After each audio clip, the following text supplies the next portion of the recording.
2 দিন পর পরই মাথার মধ্যে ভূত চাপে এই নাগা চিকেনটা খাওয়ানোর লিগা।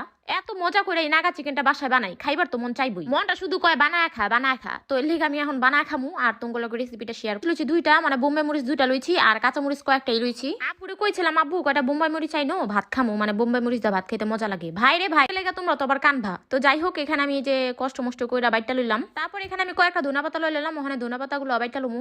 ভিডিও রেকর্ড করবার গেলে আমার মনে পড়ে আমি দুইবার করে বাইটটা মিহিন করে লইছি। এটা আমি আর ভিডিওতে দেখাইলাম না, ভিডিওটা বড় হয়ে যাবো গা। তো তারপর এখানে আমি দিয়ে দিলাম আদা রসুন বাটা, একটুখানি লবণ, সামান্য পরিমাণে মরিচের গুঁড়া, ধইনা গুঁড়া, সয়া সস দিয়ে দিলাম, গোলমরিচের গুঁড়া আর অল্প একটু ভিনেগার। ভিনেগারটা দিলাম জানি একটু মজা মজা লাগে। তো তারপর এটা মাখালুমু। সো গাইস আমাদের কিন্তু মাখানো শেষ। এখন আমরা এটার ভিতরে চিকেন গুলো দিয়ে দিব। চিকেন গুলো যে কাটা কাটা দিয়ে রাখছিলাম ওগুলো সব আনাচে সেটা ওখানে ম্যারিনেট হইবার লেগে রেখে দিব 15 মিনিট। এর মাঝখানে তোঙ্গলকে একটা সাবানের রিভিউ শেয়ার করি, যেটা আমি গ্লোমিনাস ফেসবুক পেজ থেকে নিয়েছিলাম। এই সাবানটা এত ভালো তোঙ্গর আর কি কমু। কিছুদিন ধরে আমি নিজে ইউজ করে এই সাবানটা প্রেমে পড়ে গেছি। এই সোপটা ইউজ করলাম। এই সোপটা কিন্তু অন্য কোনো পেজে পাইবেন না, শুধুমাত্র গ্লোমিনাস ফেসবুক পেজে পাইবেন। সো গাইস এখন আমরা আমাদের রেসিপিতে ফিরে আসবো। আপুর সুকেসে একটা কচকচা বাটি লইছি, এখন ওটার মধ্যে একটা ডিম ভাঙ্গা লইলাম, দিয়া তারপর একটু খালি লবণ দিমু, দিয়া এখন এটা সুন্দর করে ফেটটা মুটটা লমু। বাটিটা কিন্তু অনেক কিউট গাইস। তো তারপর আমরা এখানে ময়দা লইলাম, তারপরে মাংসগুলো যে ম্যারিনেট করে রাখছিলাম ঝাল ঝাল মাংস, ওগুলো এখন আমি ময়দার মধ্যে কোট করে লমু, তারপরে দিমু ডিমের মধ্যে। তারপরে ডিমের মধ্যে কোট করার পরে এখানে আমরা বিস্কুটের গুঁড়া লইছি, টোস্ট বিস্কুটের গুঁড়া, যেটা আমরা চা দিয়া খাই। তো ওই বিস্কুটের গুঁড়ার মধ্যে আমি আবারও কোট করে লমু। আপনারা চাইলে এটাই তেলের মধ্যে ভাইজা খাইবার পারবেন।